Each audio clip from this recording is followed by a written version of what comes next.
Other vaccines. और यही नहीं, मुमरा की बड़ी समस्याएं जैसे कि एडिक्शन और ऐसी ही बीमारियों के लिए भी preventive and rehabilitative services available की गई है। हमारा यही मोटो है कि हम एक ऐसा हॉस्पिटल बनाएं जो लोगों को अपना सा लगे। मेडफोर्ड मल्टी स्पेशलिटी हॉस्पिटल, जो कि 60 बेडेड मल्टी स्पेशलिटी हॉस्पिटल है। यहाँ पर हमने कुछ सर्विसेज रखी है, जैसे कि क्यूरेटिव सर्विसेज है, प्रिवेंटिव सर्विसेज है, रिहैबिलिटेटिव सर्विसेज है, डायग्नोस्टिक सर्विसेज है। मैंने और मेरे जो पार्टनर है मिस्टर मेहरा जरीवाला सर, हमने सोचा था कि मुमरा के लिए हम कुछ अच्छा बनाएं, कुछ अच्छा करें, जैसे कि बेस्ट इंफ्रास्ट्रक्चर्स के साथ with low economical and affordable rates में हम पब्लिक को सर्विस दें। इसलिए हमने ये हॉस्पिटल बनाया। So please do visit us at Medford hospital. Thank you so much. अस्सलाम वालेकुम everyone, welcome to Medford multi speciality hospital, जहां हमारा विजन है to be a state of the art facility that serves not only the elite few but general public at large. और हमारा mission है to open a chain of hospitals to serve the lower strata of the society, again at affordable cost. Thank you so much everyone, and we are looking forward to serving you at Medford Multi Speciality Hospital.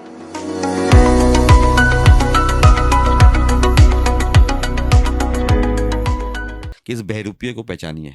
ये बहुत बड़ा बहरूपिया है, mister 10%। इसको पहचानिए।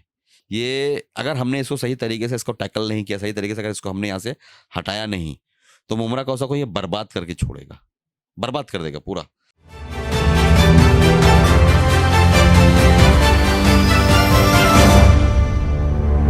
मैं हूँ हिंदुस्तानी भाऊ और आप देख रहे हैं न्यूज़ ऐप के।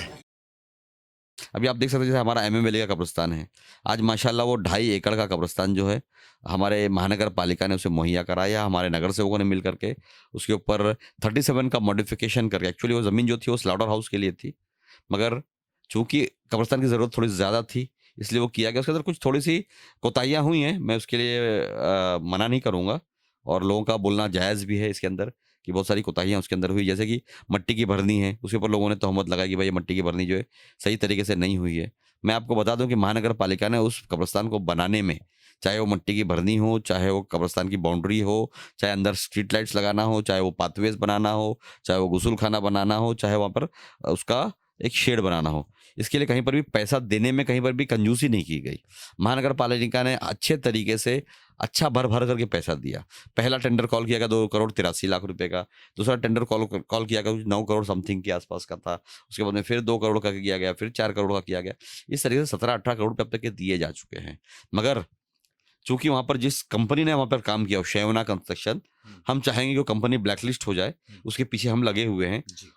उस कब्रिस्तान की जब वर्क ऑर्डर दिया गया तो उसके अंदर शर्तें रखी गई थी। देखो, जब भी कोई काम किया जाता है महानगर पालिका की तरफ से या स्टेट गवर्नमेंट की तरफ से या सेंट्रल गवर्नमेंट की तरफ से, तो उसमें कुछ कंडीशंस होती हैं, टेंडर कंडीशंस होती हैं।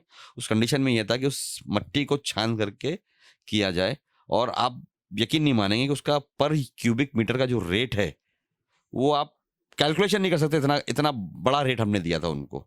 अगर हम वहाँ चाहते तो बेहतरीन, हिंदुस्तान का सबसे बेहतरीन कब्रिस्तान बनाया जा सकता था। मगर करप्शन को लेकर के अब क्या कहेंगे, लोग कब्रिस्तान को भी नहीं छोड़ते।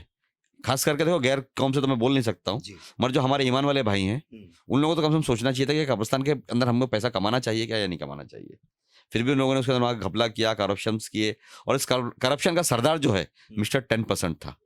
इस मिस्टर 10% ने हमेशा से मुमरा कौसा के अंदर हर जितने भी पैसे आए गए, महानगर पालिका की तरफ से आया हो या स्टेट गवर्नमेंट से बहुत कम आया पैसा, मगर जो भी आया उसने इतना भर भर के करप्शन किया है मुमरा कौसा में। उसने मुमरा कौसा का जो डेवलपमेंट है उसको एट अ स्नेल पेस किया है उसने, मतलब एकदम धीमी गति से हमारा मुमरा कौसा का डेवलपमेंट हुआ। मुमरा कौसा में जितने भी काम हुए उसके अंदर करप्शन कितने हुए सबको मालूम है। 1 रुपये का काम के लिए 10-10 रुपये का बिल निकाला गया है। जैसे बहुत सारे काम गलत तरीके से किए गए हैं। उसके अंदर उनके चमचों, मैं नहीं कहूँगा उनके जो चमचे या उनके जो साइकोफेंट्स हैं या उनके जो सप्लायर हैं उनकी गलती है, गलती मिस्टर 10% की है। इस मिस्टर 10% की वजह से ही सारे काम खराब हुए मुमरा के अंदर। मगर अब बोलते हैं ना, जब जागो तब सवेरा। अब मुमरा कौसा के जो लोग हैं वो जाग चुके हैं, हमारी टीम पूरी बन करके तैयार है। हमारे जितने भी हमारे साथ के जो नगर सेवक थे, समाज सेवक थे, वो हमारे साथ में एक टीम बन करके काम कर रहे हैं। आज हमारे पास 2-2 ताकत है, हमारे पास चीफ मिनिस्टर की भी ताकत है और डेप्यूटी सीएम की भी ताकत है हमारे पास। तो दोनों से मिल करके हम लोग यहाँ पर पैसा लाने की कोशिश कर रहे हैं। और सबसे बड़ी बात यह है कि पहले जैसे होता था कि भाई पैसा आता था और कहाँ चला जाता हमें पता ही नहीं चलता था। हमने इसके ऊपर 3 कमेटी गठित की है। एक IIT मुंबई है, उसके अंदर एक थर्ड पार्टी ऑडिट करते हैं हम लोग किसी दूसरी महानगर पालिका की तरफ से, और एक हमारी महानगर पालिका की थर्ड पार्टी ऑडिट है। इसकी वजह से थोड़ी सी ट्रांसपेरेंसी बढ़ी है, थोड़ी सी उसके अंदर मतलब काम करने के अंदर जो एक ट्रांसपेरेंट तरीके से काम होना चाहिए। हर एक को लोगों को मालूम होना चाहिए कि पैसा आया तो कितना आया, इसमें क्या काम हुआ, कितना काम हुआ, ये लोगों तक के मालूम होना चाहिए। इसके लिए हमने अब तक जितने भी काम किए हैं उस काम के अंदर थोड़ा सा हमने पारदर्शिता रखी है, ट्रांसपेरेंसी रखी है, जिसकी वजह से लोगों को समझ में आ जा रहा है कि भाई ये इतना बड़ा काम भी बहुत छोटे से पैसे में हो जा रहा है। और पहले इतने से काम के लिए कई करोड़ रुपए खर्च कर दिए जाते थे, आज वो काम 25 लाख और 50 लाख में काम हो जा रहे हैं। आज आप मुमरा में देख सकते हैं जितने भी काम चालू हैं आज पिछले साल भर से, वो हमारी मेहनतों का नतीजा है। इसमें हमारे नगर सेवक राजन किनी साहब की मेहनत रही, हमारे विश्व भगत साहब की मेहनत रही, और हमारे जो बाकी के नगर सेवक रहे जैसे सिराज डोंगरे साहब रहे, जफर नुमानी साहब रहे, मिराज खान साहब रहे, अश्विनी राउत मैडम रही, नेहा नाइक मैडम रही, हमारी जुझारू कार्यकर्ता हैं वो भी। ऐसे बहुत सारे हमारे जो नगर सेवक लोग हैं, इनकी तरफ से एक मतलब एक मांगनी रहती थी हमेशा हमारे सीएम साहब को कि साहब आप जब सीएम बने हैं तो मुमरा कौसा में भी थोड़ा सा बजट देना जरूरी है, और उन्हें थोड़ा नहीं बहुत बजट दिया है। आज मुमरा कौसा में तकरीबन 115 करोड़ रुपए उनकी तरफ से आ चुका है, और हम उम्मीद करते हैं कि तकरीबन 150 करोड़ के आसपास बजट भी जो है वो हमें अजीत दादा पवार साहब के पास तरफ से भी मिल जाएगा। मिस्टर 10% कौन है, जनता को समझने बताएं। वाले समझ गए। मतलब खुल के क्यों नहीं बोल रहे, कौन है मिस्टर ऐसा है कि 10%? मैं एक मर्यादा में रह करके बात करता हूँ, और जो लोक प्रतिनिधि होते हैं जिन्हें अल्लाह ने जिता करके लाया, अल्लाह ने जिताया। देखो किसी के अंदर ताकत नहीं किसी को हराने में और जिताने में।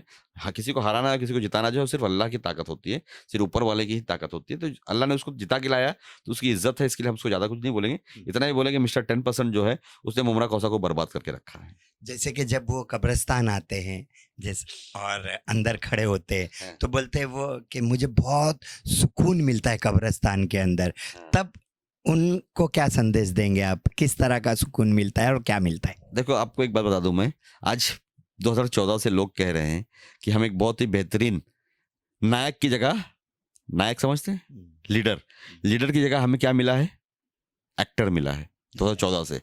बस कलाकार, एक्टर, कलाकार नहीं बोलेंगे हम, एक्टर बोलेंगे। हाँ, जो मतलब एक्टिंग ज्यादा करते हैं तो वो दिल्ली में बैठे हैं, और एक हमारे मुमरा में एक्टर बैठे हुए हैं जो बहुत अच्छी एक्टिंग कर लेते हैं, और यही उसका नतीजा है क्यों मुमरा कौसा के शहरियों के जज्बातों के साथ में खेलते हैं। दिल्ली उनके में कौन बैठा है? सभी को मालूम है, मोदी जी बैठे हैं वहां पर। अच्छा। तो ऐसी है कि भाई लोग उनकी एक्टिंग के ऊपर फिदा हो जाते हैं और लोग उनको वोट दे देते हैं और जिता करके लाते हैं। मैं दोबारा से हमारे मुमरा कौसा के लोगों से कहूँगा कि इस बहरूपिये को पहचानिए। ये बहुत बड़ा बहरूपिया है मिस्टर 10%, इसको पहचानिए। ये अगर हमने इसको सही तरीके से इसको टैकल नहीं किया, सही तरीके से अगर इसको हमने यहाँ से हटाया नहीं, तो मुमरा कौसा को ये बर्बाद करके छोड़ेगा, बर्बाद कर देगा पूरा। हमारा इंफ्रास्ट्रक्चर कोलैप्स हो चुका है। आज हमारे पास आप देखिए कि जो हमारे गवर्नमेंट के नॉर्म्स होते हैं, जो हमारा प्लानिंग कमीशन ऑफ इंडिया था, या हमारा जो नीति आयोग है, या जो हमारे जो सेल्फ गवर्निंग बॉडीज के नॉर्म्स होते हैं, उसके हिसाब से हमारे शहर के अंदर हर 1 किलोमीटर के आसपास स्कूल होनी चाहिए थी। है कहीं नहीं है। आज 2008 में जो हमने स्कूल बना करके छोड़ी थी MM वैली पे, वही स्कूल आज तक के चल रही है। या हमारे कौसा गांव के अंदर 1962 में एक स्कूल चलाई गई थी ग्राम पंचायत के वक्त में, वही स्कूल चल रही है। या हमारे शंकर मंदिर पे जो स्कूल थी वही स्कूल चल रही है। या जो हमारे बॉम्बे कॉलोनी में स्कूल चल रही थी वही स्कूल चल रही है। आज तक इन्होंने हमारे एजुकेशन के ऊपर ध्यान नहीं दिया जरा भी। तो आप दीजिए ना ध्यान। तो वही बताना चाह रहा हूँ मैं उसको। उसके बाद में हमने देखा दूसरी चीज के अंदर कि भाई हमारा हॉस्पिटल, आज मुमरा में 3 प्राइमरी हेल्थ केयर थे। एक हमारा अनंत कोलीवाड़ा में था, एक हमारा अमृतनगर दरगाह रोड पर था, और एक हमारा कल्याण फाटा के ऊपर है। वो तीनों की हालत क्या थी, और हमने किस तरीके से महानगर पालिका से पैसे ला करके उनको अच्छे तरीके से बना करके लिया। आज हमारा जो हकीम अजमल खान हॉस्पिटल है, उसकी क्या दुर्दशा करके रखी इन लोगों ने। किस तरीके से इनके जो ड्राइवर हैं, इनके चमचे हैं, इनके लोग हैं, इनके कार्यकर्ता हैं, वो वहां पर बैठे बैठे पगार ले रहे हैं। ये सभी को मालूम है। तकरीबन 100 के आसपास कार्यकर्ता ऐसे हैं इनके जो बिना काम के वहां पर पगार ले रहे हैं, 15,000 और 20,000 रुपया महीना। उसी के बाद में आप दूसरे आकर के देखें कि एक शरद पवार साहब के नाम से एक हॉकिंग प्लाजा बनाया गया था कितने पैसे उसमें लगाए गए, कितने पैसे खाए गए, आज उसकी हालत क्या है, किसी दुर्दशा है उसकी, आपकी नज़रों के सामने है। उसके बाद में हमने वहाँ पर क्या किया कि हमारे सारे नगर सेवकों को मिल करके हमने एक हमारी मुमरा प्रवक्ता समिति की सभा के अंदर एक ठहराव पारित किया कि हमारे जो मुमरा कौसा के लोकल जो लोग हैं, जो पीड़ित हैं, जो पैप्स हैं, project affected people, road widening में, रास्ता रुंदीकरण में उनकी दुकानें टूटी गई, उनको हमने वहाँ पर अलॉट किया। चाहे वो हमारे मुमरा रेलवे की प्रॉपर्टी में टूटी हुई दुकानदार हो, तकरीबन 57 दुकानदार वो थे, चाहे हमारे मुमरा कौसा के रोड के ऊपर जो दुकानें टूटी थी उनको हमने वहाँ पर दिया। उसी के साथ में नगर सेवकों के इलाके के अंदर जो ऐसे हॉकर्स थे जो बेचारे 15 साल से 20 साल से इलाके में एक जगह पे खड़े होकर के हाथगाड़ी पे धंधा कर रहे थे, हमने इसको हॉकर्स फ्री करने के चक्कर में हमने उन लोगों को वहाँ पर अलॉट किया, मगर वो नहीं जा पा रहे हैं। इसलिए नहीं जा पा रहे हैं कि पिछले 15 सालों के अंदर हमारे मिस्टर 10% ने कभी उसके ऊपर ध्यान ही नहीं दिया। हैंगिंग मार्केट पे ध्यान दिया ना। हैंगिंग मार्केट, अभी आपको एक बता दूं मैं कि हमारा मुमरा कौसा का जो रोड है, भले उसका हमने लाइसेंस लीव के ऊपर, मतलब भाड़े के ऊपर हमने उसको महानगर पालिका ने लिया है, मगर वो प्रॉपर्टी जो NHAI की है, national highway authority of India की है। NHAI कभी जिंदगी में किसी को भी अपने हाईवे के ऊपर कोई चीज बनाने की अनुमति नहीं देती। तो कैसा आप मेहनत करेंगे? किस तरह से राजन विचारे ने दारुल फला से एक ब्रिज पास किया था, आप उसके ऊपर क्या पत्र व्यवहार करेंगे? फिर से एक ब्रिज दिखना चाहिए और कौसा मार्केट, अमृतनगर मार्केट का लोड, ट्रैफिक सब खत्म हो जाए। हमारे मुमरा कौसा में हॉकर जोन जो है वो है ही नहीं। आज आप देख सकते हैं गुलाब पार्क मार्केट से लेकर के आप कौसा समझो कब्रिस्तान तक आ जाएं तो लोग बेचारे गरीब जो लोग हैं वो वहाँ पर रास्ते के ऊपर धंधा कर रहे हैं। या आप जाकर के आगे मुमरा से लेकर के कौसा तक के देख लीजिए, कोई हमारे पास रिक्शा स्टैंड नहीं है। आप देख लीजिए कोई हमारे पास PN पार्क नहीं है, पार्किंग प्लाजाज नहीं है, MLCP जो मल्टी लेवल कार पार्किंग्स होती हैं वो हमारे पास नहीं है। तो ये किसकी कौन करना चाहिए था? ये हमारे जो शहर का बड़ा नुमाइंदा है उसने करना चाहिए था, उसने कभी भी मुमरा को प्लान नहीं किया, उसको हमेशा उसने इल प्लान करके रखा। जब 2009 में वो आए थे तब आपने उनको क्यों नहीं बोला था? जब तो आपका अच्छा था ना उनके साथ में। बिल्कुल, पहला टर्म जो मैं उनके साथ में रहा उस वक्त में मैंने बहुत सारी कोशिशें की कि उनके साथ में रह करके बहुत सारे काम कराने की कोशिश की जाए, मगर जब वो बात नहीं सुने तो 2014 के बाद से मैं उनसे दूर रहा हमेशा। आज 2023 चल रहा है, तकरीबन 9 साल हो गए। 9 साल से मैंने उनसे कोई बहुत ज़्यादा बातचीत नहीं है, सलाम दुआ तक के नहीं है। मैं दूर ही रहना पसंद करता हूं उनसे, क्योंकि जो आदमी अपने आप को भगवान समझे, अपने आप को खुदा समझे, वो हमारे लिए कोई औकात नहीं रखता है। हम ये समझते हैं कि हम सारे जो इंसान हैं, हिंदू, मुस्लिम, सिख, ईसाई, जितने भी जो लोग हैं, हम सब आपस में बराबर हैं और हम सब भाई भाई मिलकर के रहना चाहिए। तुम भले आमदार बन जाओ, भले खासदार बन जाओ, भले नगर सेवक बन जाओ, मगर आप जिस देश के अंदर रहते हैं उस देश के अंदर जमहूरियत है, डेमोक्रेसी है, और डेमोक्रेसी और जमहूरियत के अंदर जनता जनार्दन ही सब कुछ होती है। वही हमें बनाती है, वही हमें बिगाड़ती है। तो ये उसने समझना चाहिए, उस समझ में नहीं आया उसके, वो ये समझा कि मैं खुदा हो गया हूँ। ये जो लोग जो चल रहे हैं या लोग जो मुमरा कौसा में रह रहे हैं, ये कीड़े मकोड़े हैं जिन्हें जब चाहूँ मैं उसको मसल सकता हूँ, मगर ऐसा नहीं है। हम वो ईमान वाले हैं ना कि हमने दुनिया के अंदर लोगों को दिखा दिया कि दुनिया के जो वर्ल्ड पावर थे, मालूम है आपको कौन? रशिया और अमेरिका। हमने उनके भी घुटने टेक दिए अफगानिस्तान के अंदर। तो हम वो कौम के लोग हैं, हम किसी के बाप से नहीं डरते, किसी से नहीं डरते हम लोग। और मगर अगर आप हमारे साथ में अच्छा करोगे, हमारे साथ अच्छा ही करोगे, हम आपको सर आंखों पर बिठाएंगे। सर पर तो नहीं बिठाएंगे, मगर आपकी इज्जत जरूर करेंगे। अब हम आपको उस तरीके से हाथों हाथ लेंगे, आपके साथ पे खड़े रहेंगे। मगर जिस दिन आपके अंदर तकब्बुर और घमंड आ जाएगा, जो कि अल्लाह का जेवर है, जो किसी इंसान का जेवर नहीं हो सकता कभी भी, घमंड और तकब्बुर जो अल्लाह को ही शोभा देता है, अल्लाह को ही अच्छा लगता है, इंसानों को अच्छा नहीं लगता। तो तुम्हारे अंदर घमंड और तकब्बुर जो भर गया है, इंशाल्लाह अल्लाह ताला से चकनाचूर कर देगा जरूर। राजू भाई, तुमको क्या अच्छा लगता है? दाबुलकर से अमृतनगर तक ब्रिज बनना चाहिए? हम लोगों ने इसके ऊपर बहुत सारे प्लान किए। मैं उसको डिटेल में आपको कभी वक्त मिले तो जरूर बताऊंगा मैं, किस तरीके से हमने कोस्टल रोड के बारे में प्लान किया है, किस तरीके कहाँ पर हमको फ्लाईओवर करना है। जैसे मित्तल रोड का जो T जंक्शन है, जो मित्तल रोड से रास्ता बाहर निकल के आके हमारे बॉम्बे पुणे रोड को मिलता है, वहाँ पर हमने एक फ्लाईओवर की मांगनी की है और इंशाल्लाह उसका बजट आते ही वो हम काम चालू कर देंगे। उसी तरीके से जो हमारा कब्रस्तान से लेकर के कौसा गाउठन को होते हुए शिमला पार्क का जो रास्ता है वो 30 मीटर का ही रास्ता है, क्योंकि पुराना गाउठन था उसको हम ज़्यादा वो एक्सपांड नहीं कर सकते थे, रास्ता रुंदीकरण नहीं हो सकता था।